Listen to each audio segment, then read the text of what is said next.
14वां अध्याय। दक्ष की 60 कन्याओं का विवाह। ब्रह्मा जी बोले, हे मुनिराज, दक्ष के इस रूप को जानकर मैं उसके पास गया। मैंने उसे शांत करने का बहुत प्रयत्न किया और सांत्वना दी। मैंने उसे तुम्हारा परिचय दिया। दक्ष को मैंने ये जानकारी भी दी कि तुम भी मेरे पुत्र हो। तुम मुनियों में श्रेष्ठ एवं देवताओं के प्रिय हो। तत्पश्चात प्रजापति दक्ष ने अपनी पत्नी से 60 सुंदर कन्याएं प्राप्त की। तब उनका धर्म आदि के साथ विवाह कर दिया। दक्ष ने अपनी 10 कन्याओं का विवाह धर्म से, 13 कन्याओं का ब्याह कश्यप मुनि से और 27 कन्याओं का विवाह चंद्रमा से कर दिया। दो भूतागिरस और कृशाश्व को और शेष 4 कन्याओं का विवाह तार्ध्य के साथ कर दिया।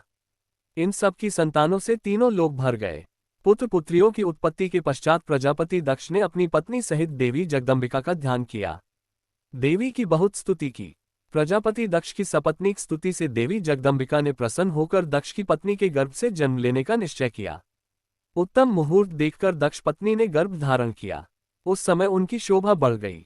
भगवती के निवास के प्रभाव से दक्ष पत्नी महामंगल रूपिणी हो गई।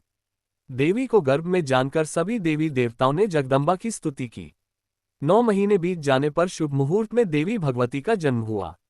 उनका मुख दिव्य आभा से सुशोभित था। उनके जन्म के समय आकाश से फूलों की वर्षा होने लगी और मेघ जल बरसाने लगे। देवता आकाश में खड़े मांगलिक ध्वनि करने लगे। यज्ञ की बुझी हुई अग्नि पुनः जलने लगी। साक्षात जगदम्बा को प्रकट हुए देखकर दक्ष ने भक्ति भाव से उनकी स्तुति की। स्तुति सुनकर देवी प्रसन्न होकर बोली, हे प्रजापते, तुम्हारी तपस्या से प्रसन्न होकर मैंने तुम्हारे घर में पुत्री के रूप में जन्म लेने का जो वर दिया था वह आज पूर्ण हो गया है। ये कहकर उन्होंने पुनः शिशु रूप धारण कर लिया तथा रोने लगी।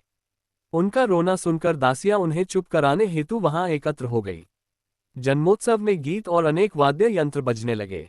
दक्ष ने वैदिक रीति से अनुष्ठान किया और ब्राह्मणों को दान दिया। उन्होंने अपनी पुत्री का नाम उमा रखा।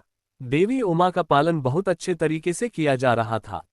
वह बालकपन में बहुत सी लीलाएं करती थी।